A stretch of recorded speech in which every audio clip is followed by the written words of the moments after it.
السلام علیکم ورحمۃ اللہ وبرکاتہ۔ رب اشرح لی صدری ویسر لی امری واحلل عقدۃ من لسانی یفقہوا قولی۔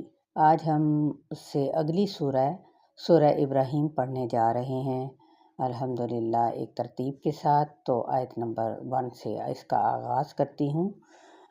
اعوذ باللہ من الشیطان الرجیم، بسم اللہ الرحمن الرحیم۔ الف لام را، کتاب انزلناہ الیک لتخرج الناس من الظلمات الی النور بِإِذْنِ رَبِّهِمْ إِلَى صِرَاطِ الْعَزِيزِ الْحَمِيدِ۔ لفظی ترجمہ دیکھ لیتے ہیں۔ الف لام را حروف مقطعات ہیں۔ کتاب یہ ایک کتاب ہے، انزلناہ نازل کیا ہم نے اس کو، الیکا تیری طرف، یعنی اس کے اتارنے والے ہم ہیں۔ لتخرج الناس کیوں آئی ہے؟ تاکہ تو نکالے لوگوں کو، کہاں سے؟ من الظلمات اندھیروں سے۔ اور کون سے لوگ مراد ہیں؟ ہم دنیا کے لوگ۔ اور کس طرف؟ الی النور روشنی کی طرف، بِإِذْنِ رَبِّهِمْ ان کے رب کے اذن سے۔ رب کا اذن کیا ہے؟ وہ ہے قانون ہدایت، اور یہ ہدایت اس کو ملے گی جو کوشش کرے گا اور خود آگے بڑھے گا، اور یہ اللہ کے اذن اور مشیت سے ہی ہوگا۔ یہ زبردست تعریف والے رب کی طرف سے ہے۔ الی طرف، صراطی راستے کے، العزیزی زبردست، الحمیدی تعریف والے۔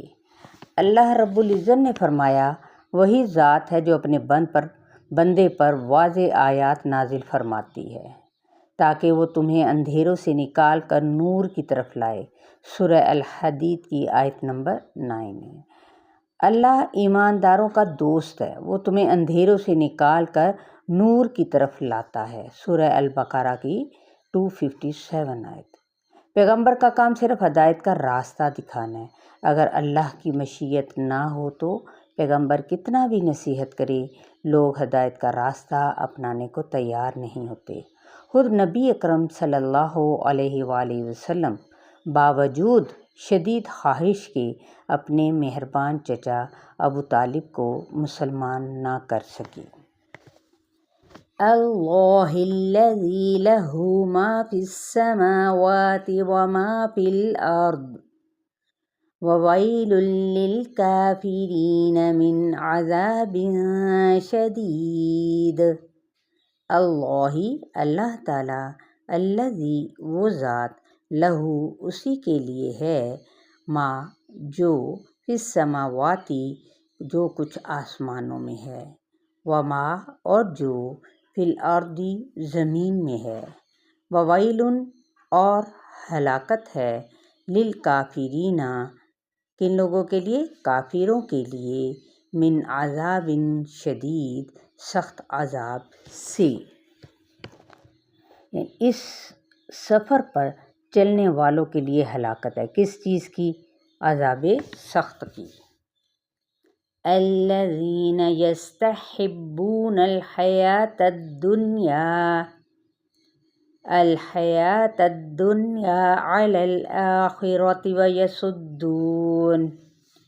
ویصدون عن سبیل اللہ ویبغونها عوجا اولئک فی ضلال بعید۔ الذین وہ لوگ، یستحبون با جو ترجیح دیتے ہیں، الحیات الدنیا دنیا کی زندگی کو، علی الآخرۃ آخرت پر، ویصدون صاد دال اور وہ روکتے ہیں، عن سبیل اللہ کس کے راستے سے؟ اللہ کے راستے سے، وَيَبْغُونَہا کس چیز کے لیے؟ باغینجا اور تلاش کرتے ہیں اس میں عوجا عین واو جیم ٹیڑھا پن، یہ ہے ان کی تلاش۔ اولئک یہی لوگ فی ضلال بعید دور کی گمراہی میں ہیں۔ اب کن کو کافر کہا گیا؟ جو دنیا کی زندگی کو آخرت پر ترجیح دیتے ہیں، جو بڑی ذات کو چھوڑ کر چھوٹی چیزوں کو کیا ہے پریفر کرتے ہیں۔ ایک بڑائی حقیقی ہے اور دوسری بڑائی کیا ہے؟ شکل، مشکل، اختیار، اقتدار، مال کی۔ جو لوگ خود اس راستے پر نہیں جاتے انہوں نے دوسروں کا راستہ بھی بند کر رکھا ہے۔ ہمارا حال بھی یہ ہے نا کہ دین کو پڑھا ہے اور نہ دیکھا ہے، دور سے حجت بازی کرتے ہیں کہ ہمیں تو اس میں کوئی فائدہ نہیں نظر آتا۔ عموماً ہم فائدہ کس کو سمجھتے ہیں؟ دنیا میں کسی چیز کے مل جانے کو، اور نقصان کس میں؟ دنیا میں کسی چیز کے کھو جانے کو۔ حالانکہ ہم سب جانتے ہیں کہ اگر ہم کسی حکم کو اختیار کر کے چھوڑتے ہیں تو کیا نقصان ہوا ہے؟ دین کو چھوڑ کر یہ ہمارا دھوکہ ہے۔ یہ آخرت کا نقصان نہیں تھا بلکہ دین کا تھا، اور یہی لوگ گمراہی میں مبتلا ہیں۔ مثلاً آخرت کے مقابلے میں دنیا کو ترجیح دینا، نمبر 2 اللہ کے راستے سے لوگوں کو روکنا، نمبر 3 اسلام میں کجی تلاش کرنا۔ ضلال بعید مثلاً کسی کے گھر وقت پر پہنچنا تھا لیکن راستہ بھول کر کہیں اور نکل گئے، کیا پھر دوبارہ اس طرف کبھی نہیں جانا؟